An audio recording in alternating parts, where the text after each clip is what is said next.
Hi friends, welcome back to channel. எல்லாத்துக்கும் happy Deepavali. அடுத்த வருஷத்துக்கு ஆமாம், நாங்கள் தான் தீபாவளி வீடியோ போட 3 நாள் ஆயிடுச்சு. தீபாவளிக்கு முந்தின நாள் நைட்டு மூவிக்கு போனதால எந்திக்கவே ரொம்ப லேட் ஆயிடுச்சு. எந்திரிச்சதும் என் மகனுக்கு ட்ரெஸ்ஸை போட்டு விட்டேன். என்ன அவன் டிஷர்ட்டை போட்டு இப்போது ஷர்ட் போடுறதுக்கே ரொம்ப அடம் பிடிக்கும். ஒரு வழியாக போட்டு முடிச்சு.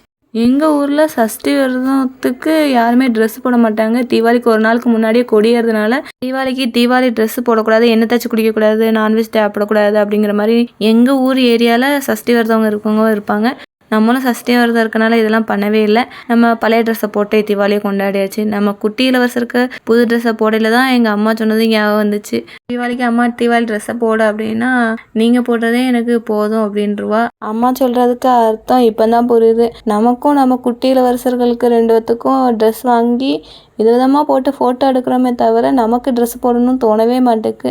தீபாவளிலாம் சிறப்பாக கொண்டாடிட்டு ஒரு 4 மணிக்கு மேலே அம்மா வீட்டுக்கு வந்தாச்சு. பவானியும் வர 4 மணிக்கு மேலே ஆயிடுச்சு.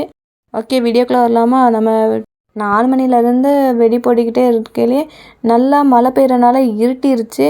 அதுவும் போக நம்ம குட்டி இளவரசருக்கும் காலையிலேருந்து தூங்காதனால நல்லா சொக்கிருச்சு.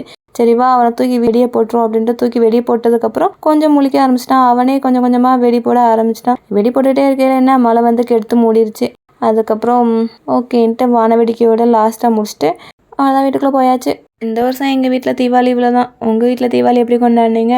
ஓகே, நெக்ஸ்ட் வீடியோவில் பார்க்கலாம். தேங்க்ஸ் ஃபார் வாட்சிங்.